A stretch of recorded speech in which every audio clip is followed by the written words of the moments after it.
invitation, for taking the time, and also for this opportunity to share with little more time than was possible yesterday or in other events like church services. You have to be limited.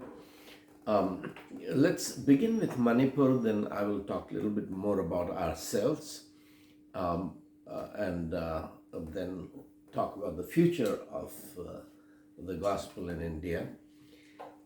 So today is 20th. On the 15th, Independence Day, there was a march in Churachandpur, which is the Christian part of Manipur, where several thousand people gathered in a stadium. And Kukis, who are Christian, they marched in a quasi-military uniform with weapons that the YouTube says were not legal weapons, but they were very sophisticated and deadly weapons. They marched with in flag of India holdings, affirming that we are Indian, we are celebrating Independence Day, and but demonstrating, they were calling themselves as village defense committees. These are village defense committees, both men and women, marching, and 10,000 people maybe cheering, celebrating. This was a 2.5-minute YouTube video, and they made it a point that these are very sophisticated weapons that Christians, Kukis have, and they're illegal weapons. Now, I've been expecting that both China and Pakistan will supply weapons to Kukis and Nagas and Mizos, many of these Christian tribes, to prepare for a civil war. You've heard of the terrible attacks on Christians, but if you go on YouTube, Karan Thapar, who is one of the most respected journalists who interviewed Babu Varghese, Dr. Babu Varghese, brethren from Bombay, he went as a team of 5 people to Manipur a few weeks ago, investigated, and several of the prominent YouTube anchors interviewed him. So one of them was Karan Thapar, and it's an extensive interview on Manipur. Karan Thapar was also interviewing, in a separate interview, a politician who was with BJP until the trouble began, 2 members in Vidhan Sabha who resigned, quit their partnership with BJP.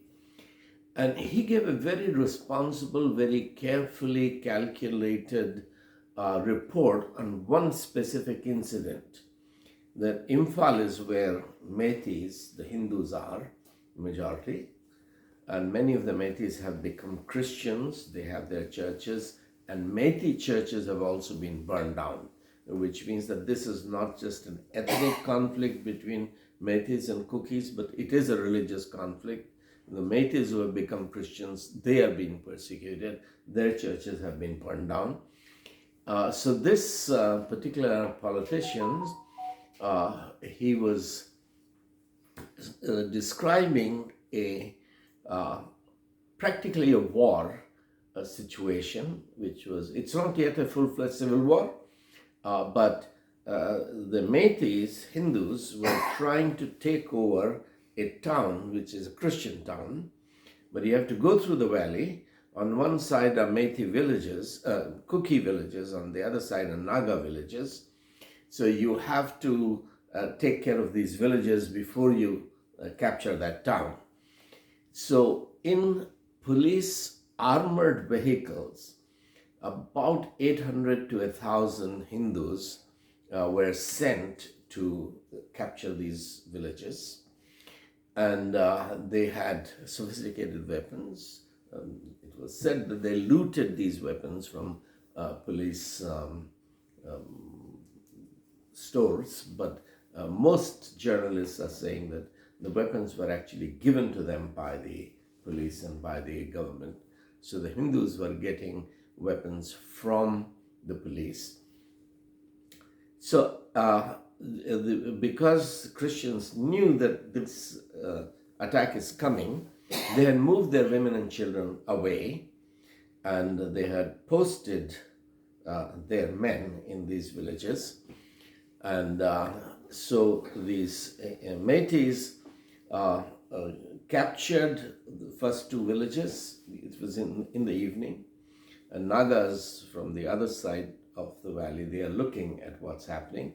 They captured these villages, and started burning these villages. There was a church made of stone, which they didn't burn. And they gathered at midnight to spend the night in that village to begin their campaign early morning. And they were drinking and reveling in the church, celebrating how easy it has been to capture these Christian villages, and talking on walkie-talkie, describing where they are, because somewhere in this village, somewhere in the next village.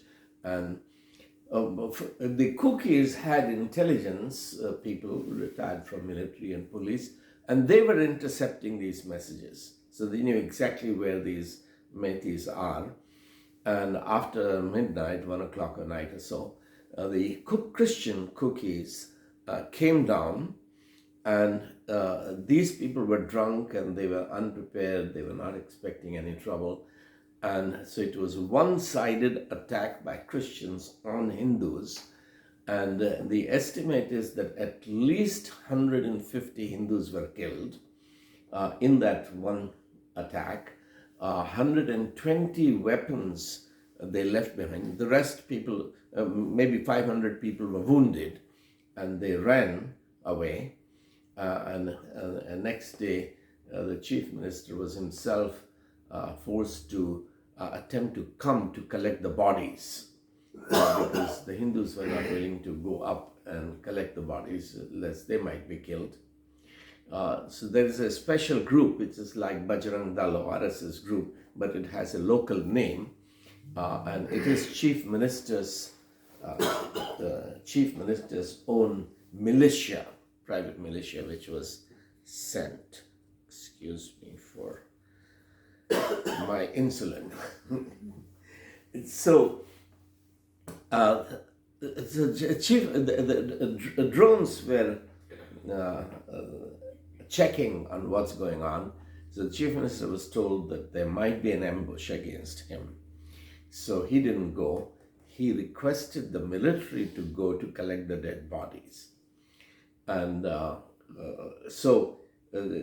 while on the whole the Christians have been the ones who are being persecuted, beaten up, but situation has emerged that while in most of North India, Christians cannot fight back, but in Northeast, because Kukis were part of headhunting tribes, 100 years ago they were headhunters, and the terrain is such that they can actually fight and beat. So the tremendous emotional divide has happened, and both Pakistan and China have vested interest in financing, arming the situation. Now, most of the reports, as you hear and read, they all say that a High Court judge gave a verdict that the government, state government, should appeal to the central government to give Métis the status of scheduled tribe. The schedule was something with the Simon Commission, a British member of Parliament, John Simon. He had begun to create before the roundtable conferences in the 1920s. But Métis were not included in scheduled tribe, because the criteria for being included in scheduled tribe is that you have to be educationally and economically and politically backward, particularly socially and educationally backward. But Meithis were the ruling caste. They'd become Hindus, but the king was Meithei. They always were politically dominant. They lived in the valley, so they had the best, most accessible villages, cities, towns, institutions, industry, etc. So they're economically strong, socially strong, politically strong. They dominate in government offices, police, military, etc. So they were not included in social as scheduled tribe. If they get classified as scheduled tribes, then Kukis have to compete with Meitei children for scholarships, for jobs, for civil services, etc. Because the Kukis Christians are living in these remote hills and valleys, they do not have the educational facilities which will enable them to compete with Meiteis. So when this judgment was given by the High Court that Meiteis should be reclassified as scheduled tribe, the Kukis organized a protest against that judgment on May 3. A rumor was spread that Kukis have raped a Meitei girl, and it was based on that rumor that the Meiteis started burning and killing and raping the Kukis, the Christians. And the whole violence erupted on the 3rd of May, 4th of May. And this particular incident happened a week or two later, where I mentioned that to make a point that although not much of this information is being circulated, the reality is that there could be serious trouble ahead. Now, this is not something, although the media has been saying that the root cause of it, or the trigger, not the root cause, the trigger was this High Court judgment.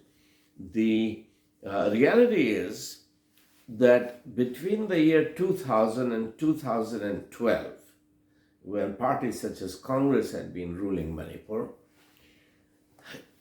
1,582 petitions have been submitted to the Supreme Court of India that Kukis, Christians, individual civilians, were arrested by the police, by the state, tortured to death in police custody. So this is extrajudicial killing.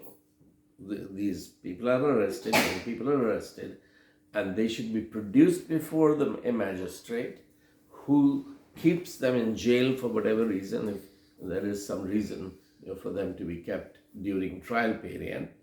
And then, so you have to bring formal charges against them. That's a British tradition of habeas corpus, and that the state cannot arrest you and keep you in prison without a magistrate independently putting you in jail.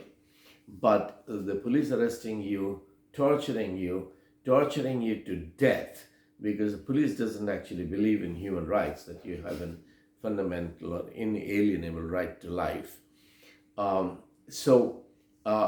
Before BJP came to power, the Manipur government had already killed 1,582 people in police custody. that's why this belief that we're not going to get justice in India, we're not going to be, there is no concept of human rights, even though the Indian government has signed the Universal Declaration of Human Rights.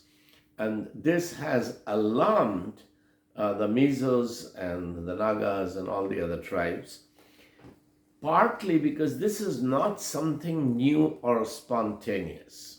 In 1994, Arun Shourie, who was then one of the most prominent journalists before he became a minister under Vajpayee government, Arun Shourie wrote a book called Missionaries in India, Continuities, Challenges, etc. It's a long title, but the main title of the book is Missionaries in India.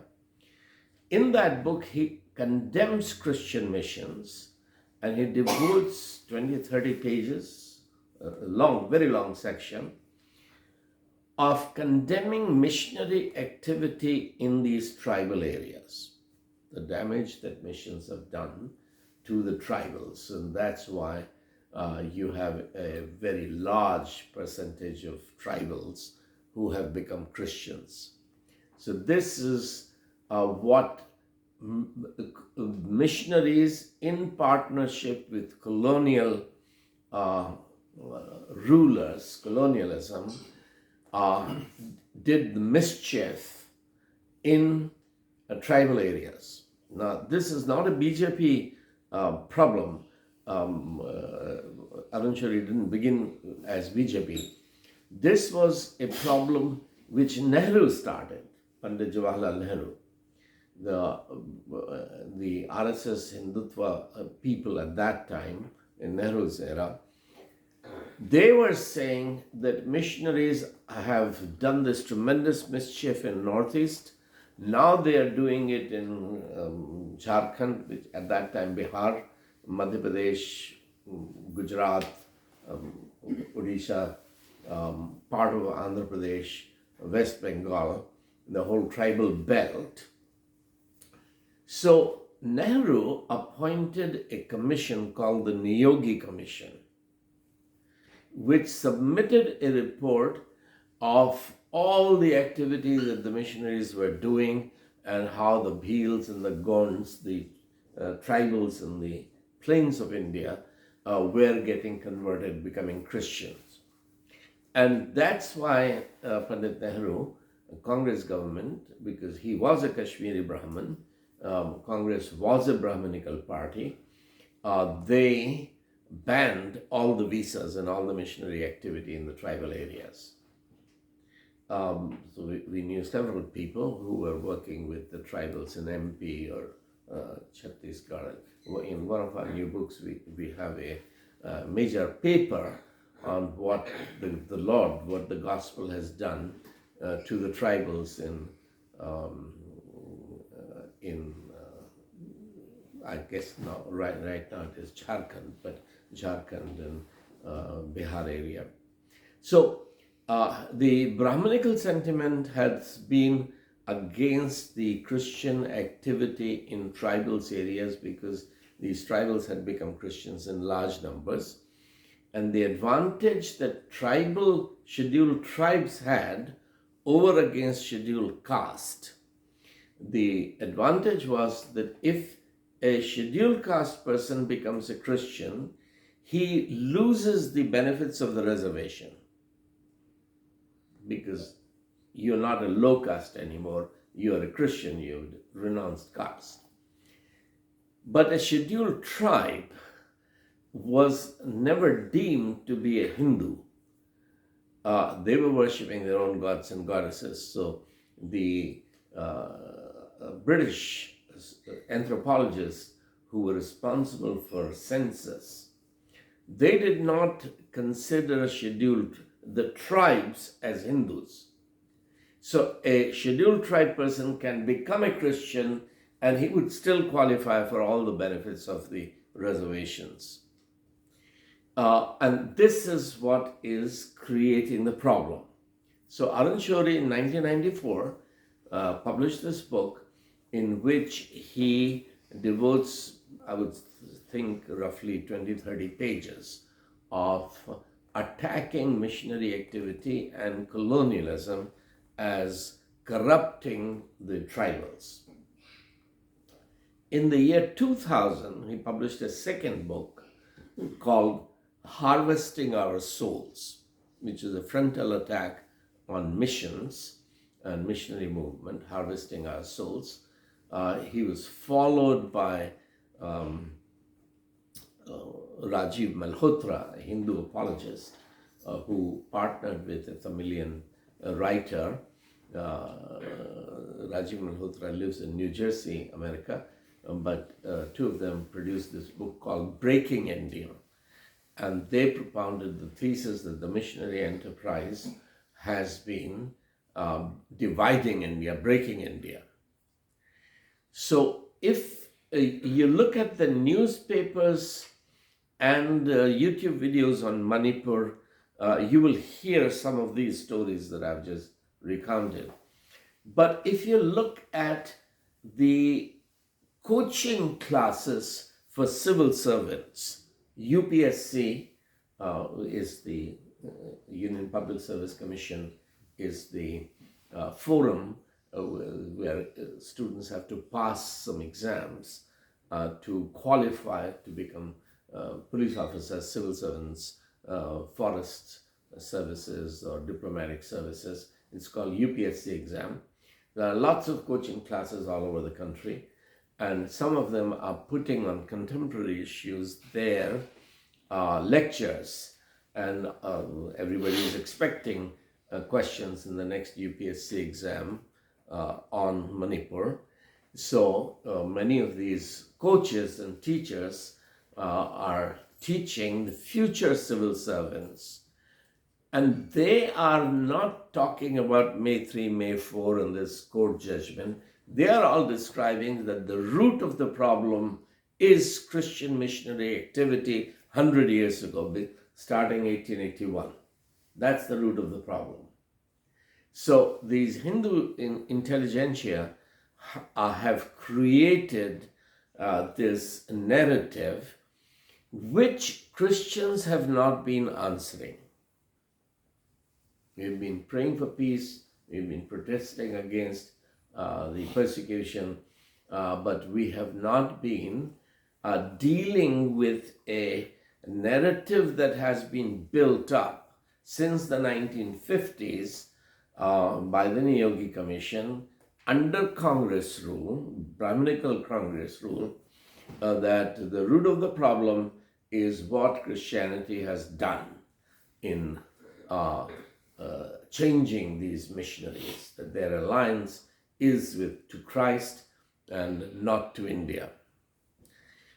So that's, I'm sure you will have questions, but let me conclude that part of the discussion on Manipur.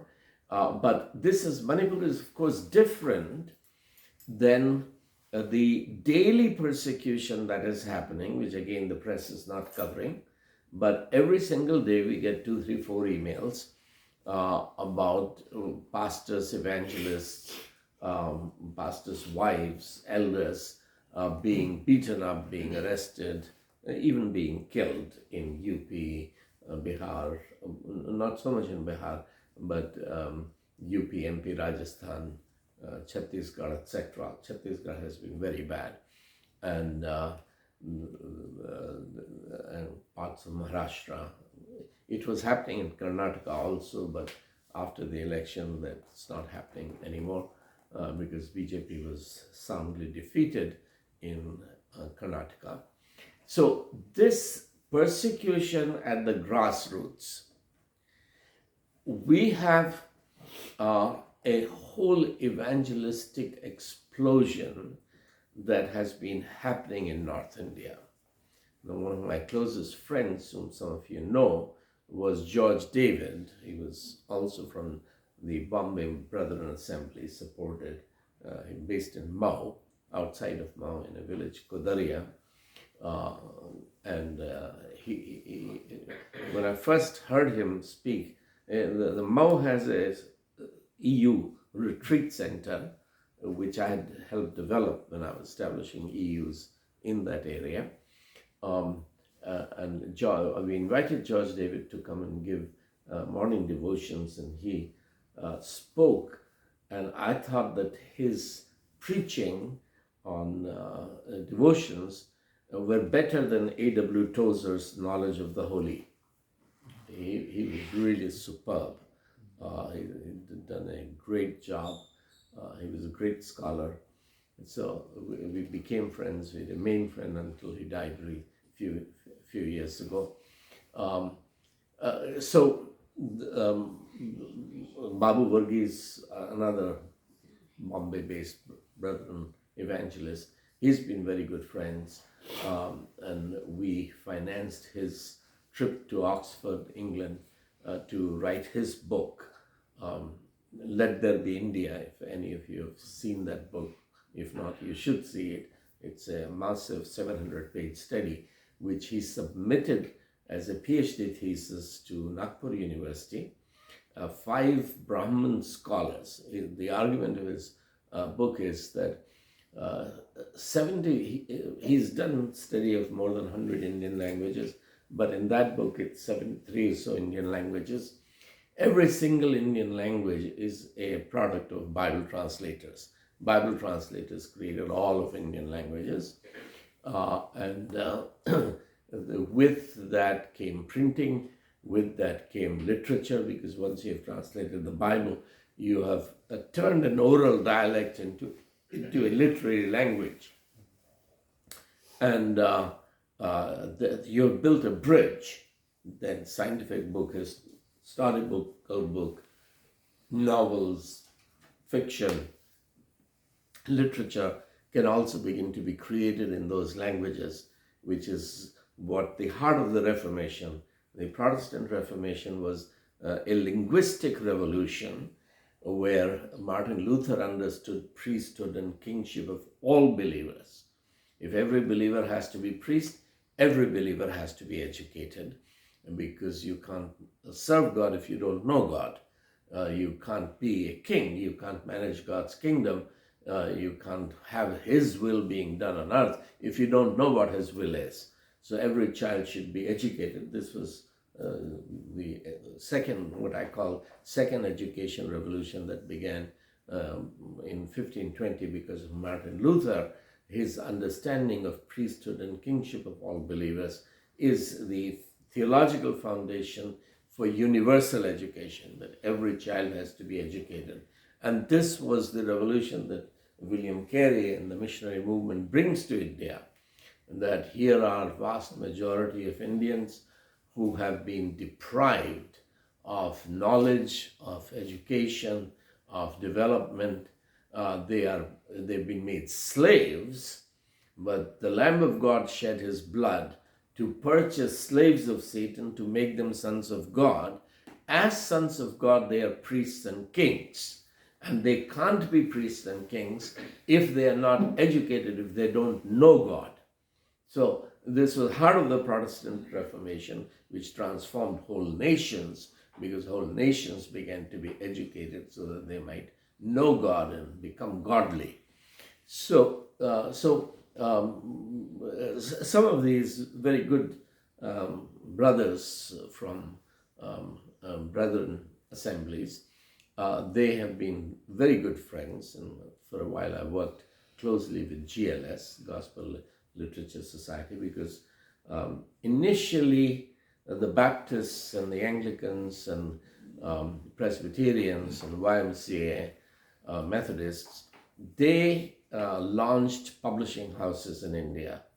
All of that began to disintegrate by the time of independence, and after independence it was the Brethren movement that built up the GLS, MSS, ELS, number of all the literary movement, which has become corrupt. It's dying now, and a whole new Christian literary renaissance is needed in India. But since independence, although Brethren movement did not build writers, did not cultivate writers, did not cultivate the Christian mind, they did build, they were the only ones who were building literature movement.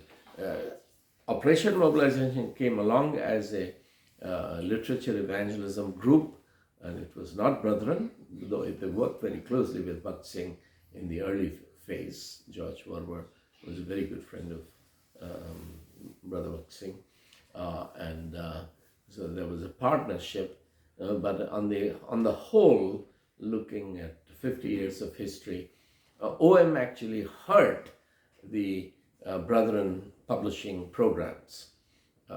I won't go into that details. The Christian literature was hurt by Operation Mobilization in the name of literature evangelism, but that's another story. The point is that because I'm a writer, I became good friends with GLS and with Babu Varghese. Brother A.T. Kurian encouraged us to write books on the impact of the gospel and upon India, which they never funded it, but he was a huge encouragement of that project.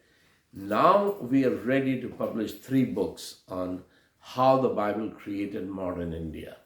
These will be roughly 300-page books, 3 volumes, how the Bible created modern India, and I'll be glad to talk a little bit about it. But the point of bringing out this persecution all over North India that has been happening since the Modi government came to power for the last 10, 12 years. The important part of it is that you have 2 Christianities in North India. One is a church born during the colonial period. That's the Anglican and the Presbyterian and the Methodist and the Baptist and the Lutheran. That colonial era church will not fight.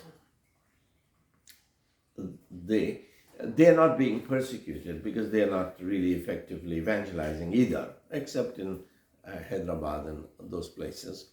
But the colonial era church is not an evangelistic church. It used to be, but it has not been. And therefore they are not persecuted. But this is only a matter of time.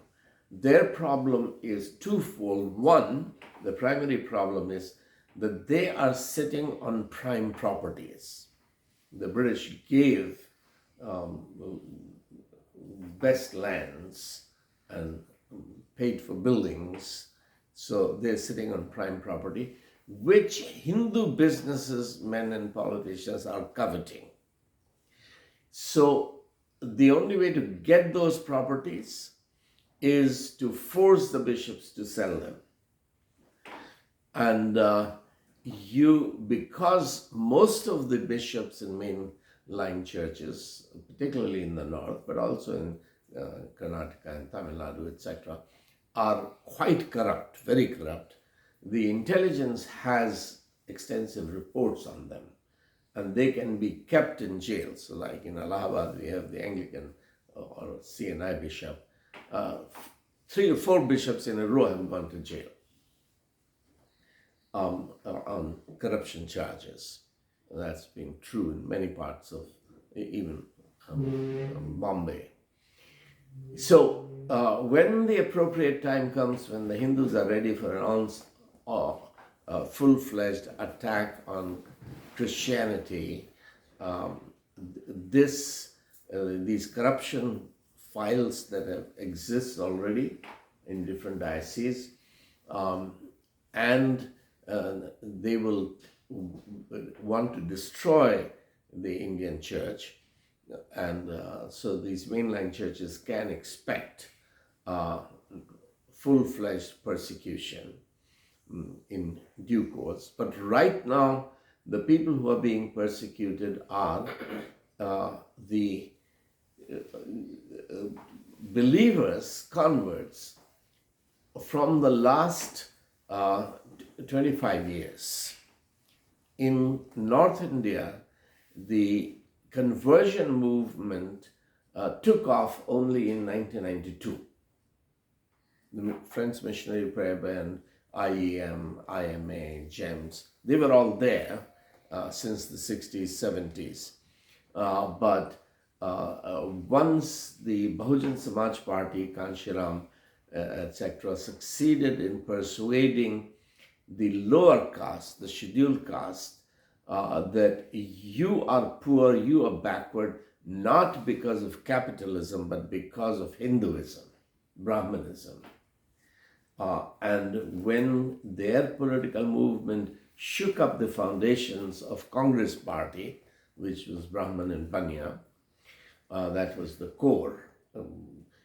Then conversion began because Kanshiram, particularly Bahujan Samaj Party, had sown very effective seeds of anti-Brahmanism, something very similar to what Periyar had done in Tamil Nadu, the Dravidian movement, that the Brahmins are oppressing us. I mentioned some of it yesterday, so there is no need to expand it. But I mentioned that to say that this low caste, scheduled caste and scheduled tribe and backward caste converts, now lots of backward castes are converting Yadavs, Kurmis, Kushwahas, etc. in North India. They are different than the colonial era Christians, and these people will fight if they can. Terrain does not allow for Muslims and Christians to engage effectively in a civil war in North India, as it does allow Northeast Indians to engage in civil war. But if a civil war is thrust upon them, then these people will fight. And they will have the support of the political parties. And so India could be heading in terrible direction. This is the worst case scenario that I'm presenting. On the positive side, Rahul Gandhi during the last year has emerged as Mahatma. He is already Mahatma Rahul Gandhi, although the press, nobody is calling him that. So he is not following his father, Rajiv Gandhi, or his grandmother, Indira Gandhi, or his grandfather, Pandit Jawaharlal Nehru. He is actually following Mahatma Gandhi. He's become the most important moral force in India, where he's positioning himself that BJP RSS represents spirituality of hate, I represent love. It's Gandhi versus Godse, love versus hatred is the slogan that he's promoting, he's selling, is that nafrat ke bazaar mein mohabbat ki dukaan. In the market of hatred, I have established a shop of love.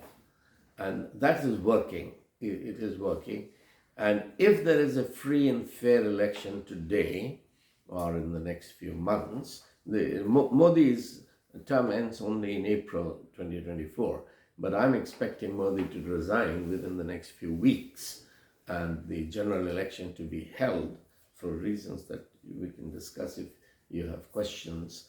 I can explain why I believe that Modi probably will have to re-win an election to come back to power.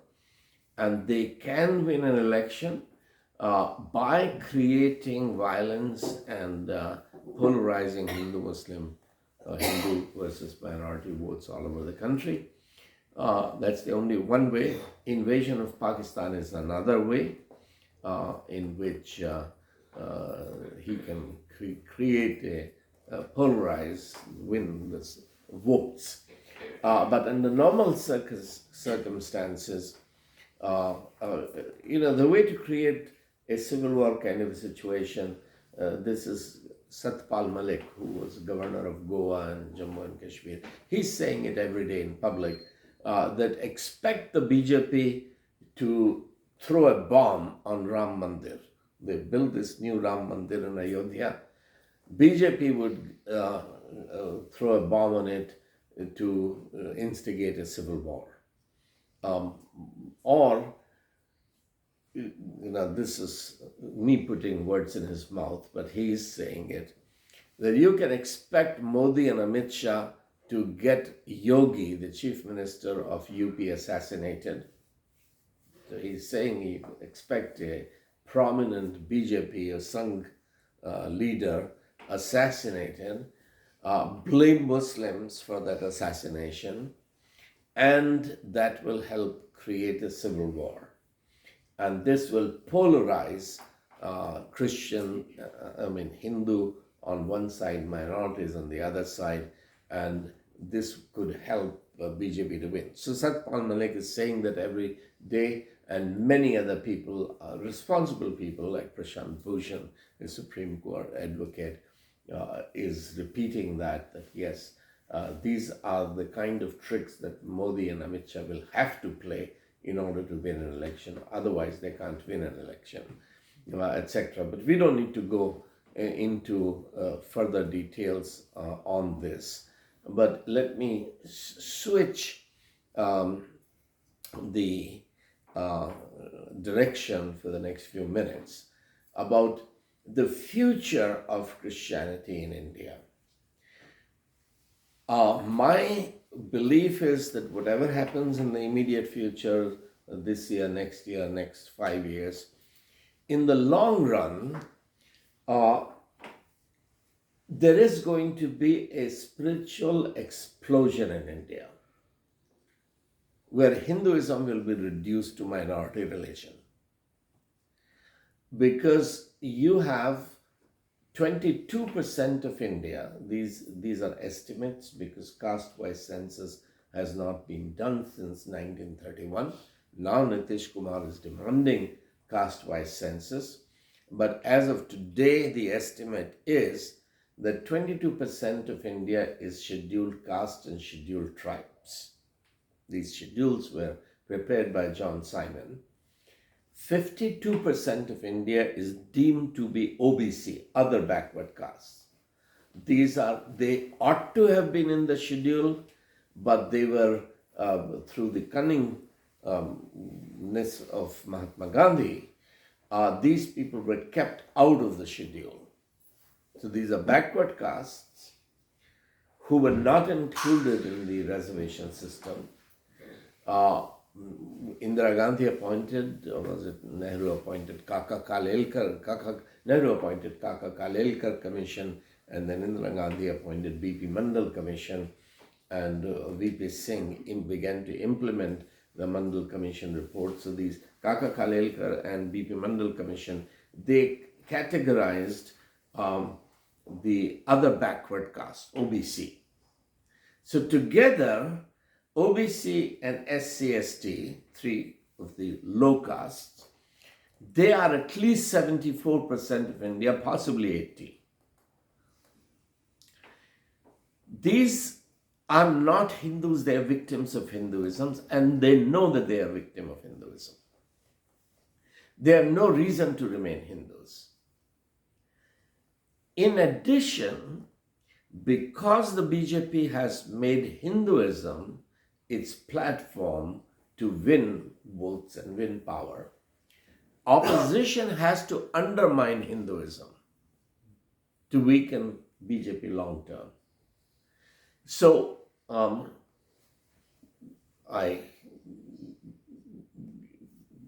not knowing where this will end up recording, I won't name the leaders, but number of these backward caste leaders, they are followers of Ram Manohar Lohia, a socialist in UP, MP, Bihar, etc. Lohia said, and Nehru had said it before Lohia, but Lohia taught them that you're poor because of capitalism, because these people were looking at Indian reality, social reality, through the categories of Western university, capitalism versus socialism, Cold War era. But Periyar was saying that no, you are poor and backward and enslaved because of Hinduism and Brahmanism.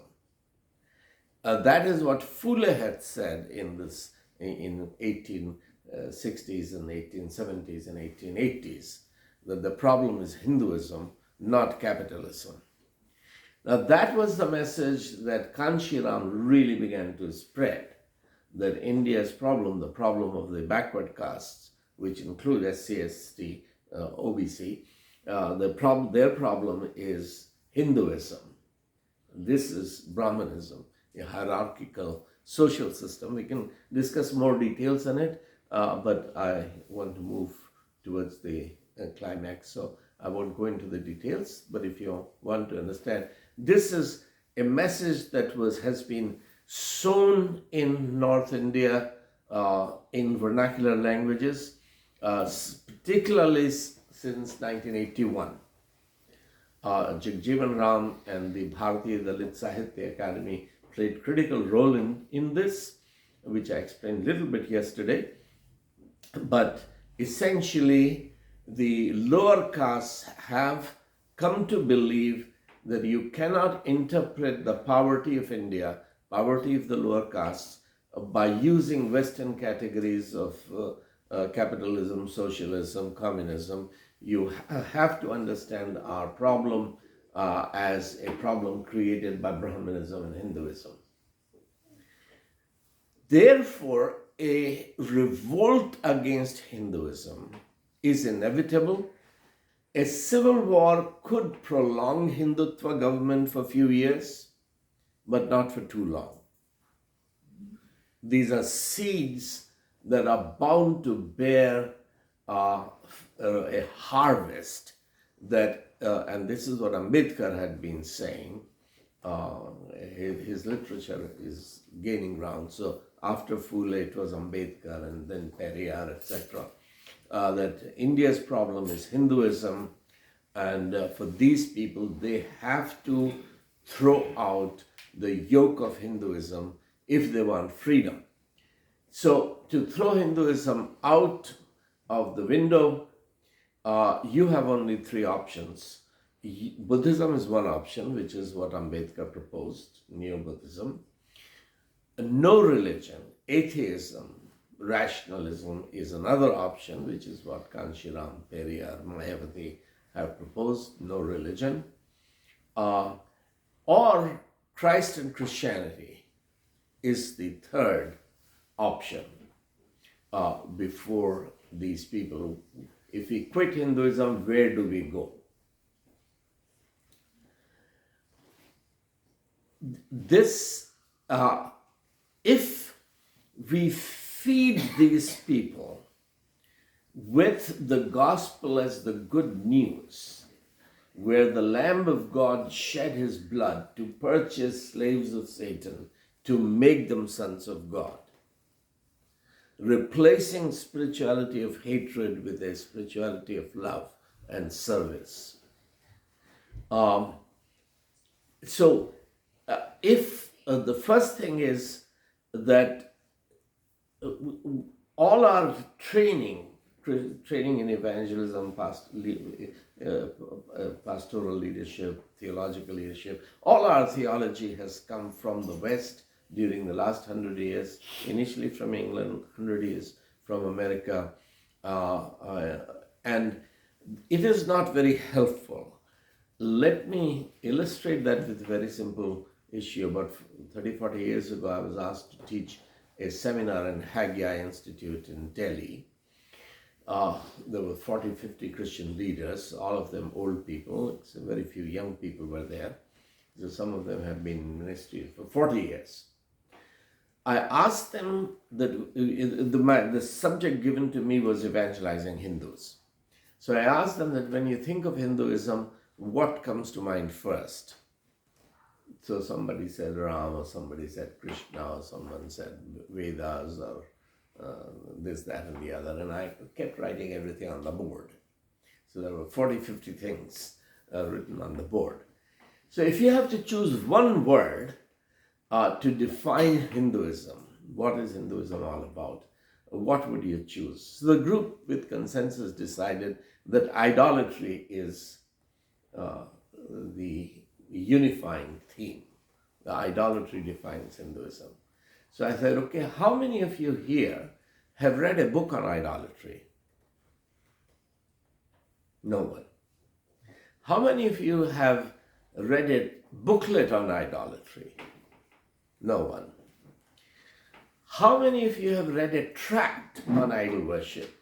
No one. How many of you have heard a sermon on idol worship? One girl said, I once heard a sermon, I don't remember what the preacher said, but I did hear a sermon on idol worship. So I said, okay, here we are, Indian Christians, keen to evangelize Hindus. We identify idol worship as a core of Hinduism. Why is it that none of us have ever seen a booklet on idol worship? People were guessing why. The consensus emerged that we have not read a booklet on idol worship because Billy Graham didn't write one. And John Stott has disappointed us. And Martin Lloyd-Jones never wrote on idol worship. They define what the gospel is. They define how the gospel should be articulated. Because idolatry is not Billy Graham's problem. He has not studied and written or said anything about it. But is it a problem in India? We haven't developed the Christian mind. So my criticism that the Brethren movement built the biggest and the best publishing houses, but didn't develop the Christian mind. So GLS was sitting on 4 crores of rupees, but I had to raise the money to send Babu Varghese to Oxford to produce this book. Why? Let there be India, etc. So that's just an illustration that a training curriculum developed in the Western mindset isn't really going to change India for the future. We've got to address, I've used only one illustration, I can give many more illustrations, but not tonight. So one of the immediate things we've got to do is to produce basic literatures. Some of it needs to be serious, like making a claim that the Bible is what created modern India. It's a very serious claim, which we have not made, and therefore all of these intellectuals, Anand Shourie and Rajiv Malhotra, etc., and every single Hindu coach who's coaching future civil servants for UPSC, they are able to say that the missionary movement starting in 1881 is the root cause of Manipur problem. And we are not responding because our seminaries are simply not equipping Christian leaders to answer these. So right now, what we have done by God's grace is to get a whole movement going where we would publish one book a month. In some months we might publish 2 books, and some month might take 2 months to get a book published. But over the next 10 to 15, 20 months, we want to publish a book and simultaneously begin to get them translated. So we're using technology to translate a book, and a book can be translated into Malayalam in 1 day.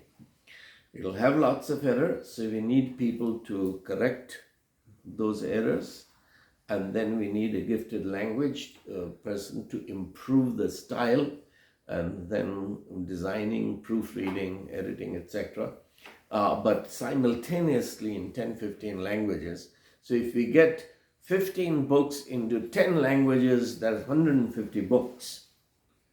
a whole new Christian literary movement which prepares the Indian Christian leadership, including on the front line.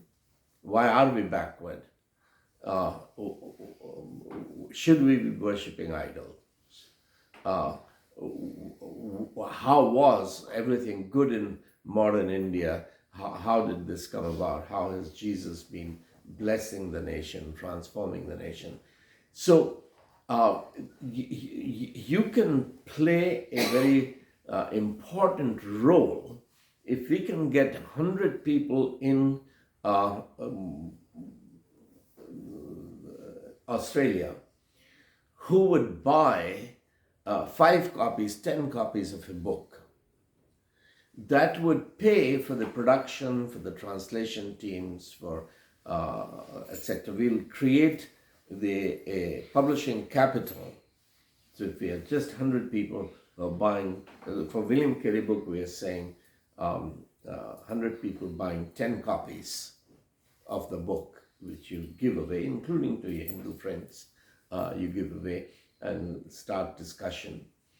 Is Mahatma Gandhi the father of modern India, Raja Ram Mohan Roy the father of modern India, or William Carey the father of modern India? Begin at what really did the missionary movement do, what really did the gospel do, etc. So there will be at least 10 to 15 books. These books we've been working on for many years. They are ready. Each book needs a few days of work from me, and the team can keep going. But this is our immediate project. But the big thing for transforming the future of India, with which I will close, is what we call the third education revolution. Literally tens of thousands of churches have emerged all over North India, substantially because of the missionary work which the South Indian Church has done. So, brethren from Kerala have sent a lot of missionaries, supported them in North India, but a much more vigorous missionary movement, organized missionary movement, emerged from Tamil Nadu in the 1960s and 1970s, with such as Friends Missionary Prayer Band, GEMS, IEM, IMA, etc. But then Telugu's, Andhra people got into it, and Northeast people got into it, and Koreans are big as missionaries in India. Now, every single church that has emerged, so we were today with a church in Mosma village, they are supporting a number of frontline evangelists, church planters.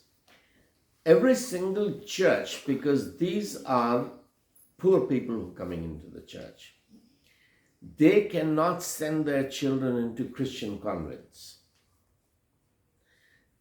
So, as Australia is inviting Indians to come, skilled people, they will all be high caste, English speaking, well educated, skilled people who will come.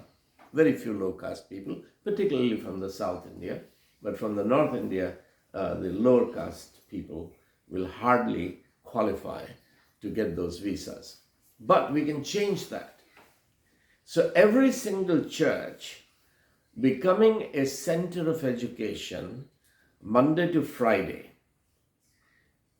10 students in the church under one academic pastor, but 10,000 teachers coming to the same church every day online.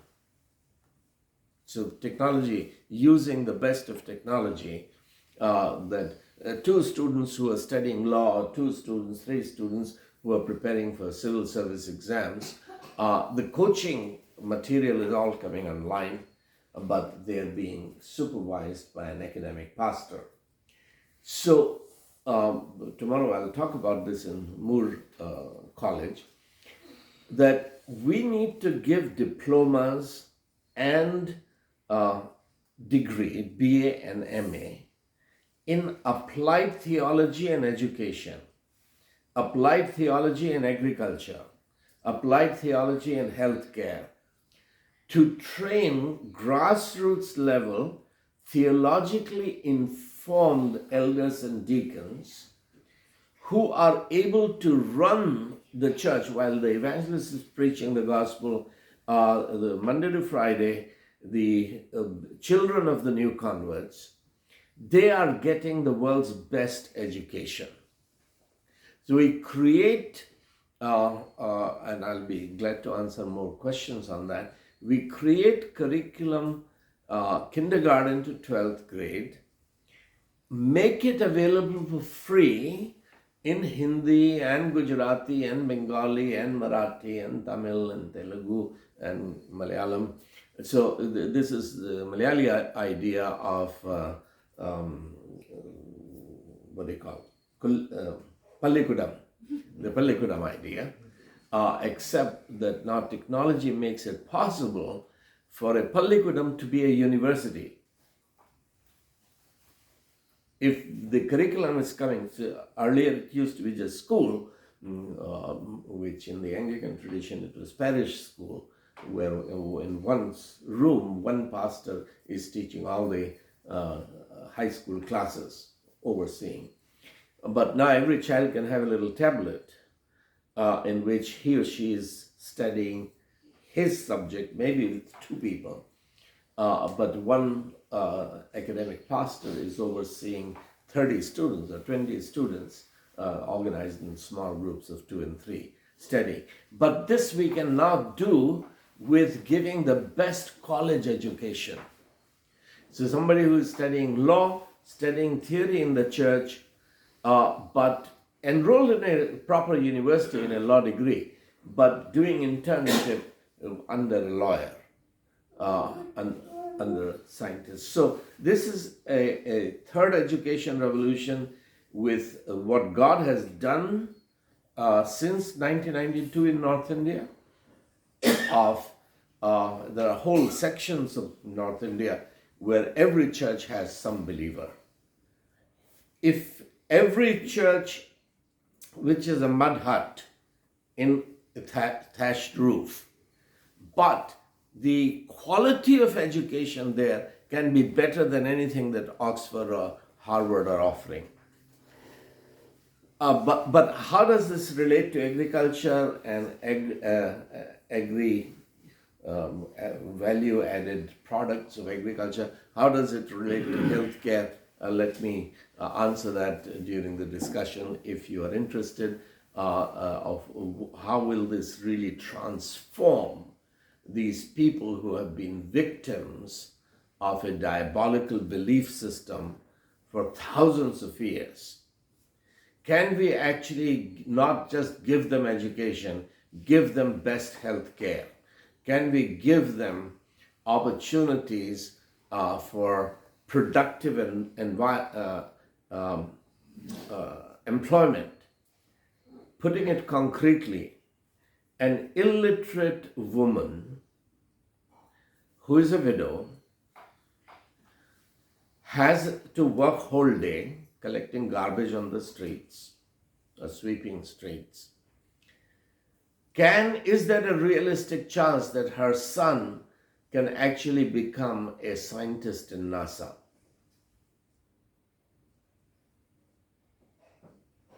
Can Jesus really transform and liberate? It is possible. If we organize these converts and churches into co-ops, educational co-op, health co-op, agricultural co-ops, this woman is illiterate, there isn't very much she can do.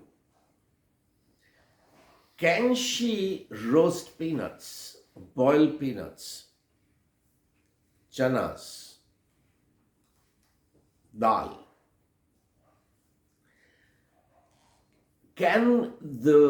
We can help her several hours a week fry or roast peanuts. Can these be packaged as king's peanuts and exported, can she and her family, through the local church, 10 or 20 churches together, form a medical co-op where any sickness that happens, she doesn't have to go to the hospital, but there is a health deacon who is working under a church as a deacon, but as a health deacon who has got a curriculum and a certificate from Vellore Christian Medical College, the finest medical college in Asia, has certified that he is able to do this, that, and the other. He goes to health care. So a person who is sick, who is a member of this cooperative, sends a message, and this health team goes with EKG machine to her home with blood testing equipment, etc., etc. All of this curriculum has been developed in Vellore, and Dr. Vinod Shah, etc., are praying with us every day to make this happen. So bring a health revolution. Dr. Vinod Shah has written a 50-page essay for our book, How the Bible Created Modern India, on how the gospel brought healthcare to India. But that was yesterday. Since independence, the church in India has sold 450 hospitals and clinics because we've not been able to manage what was given to us for free. But does Jesus have the power, the Holy Spirit has the power to once again transform the Indian church into a service community where we will change the healthcare, where we will change the economic pattern of these people oppressed for thousands of years? Well, let me stop there. It's just dropping big hints of the proposals, but if we have the time, let's take a few questions, and then we should pray that the Lord will enable us to actually get this done. And we would need a political situation where these things become possible, and we would need the expertise of many of the people who are here outside of India who will help create, like many of these books. Our book on William Carey, for example, has been translated into 6 Indian languages by a brother in New Jersey from Chennai. He's a supporter of FMPB, but he's used the technology to translate the book, and now we have the task of getting it corrected by people who actually can do that in Malayalam and Telugu, etc. So I'll stop there.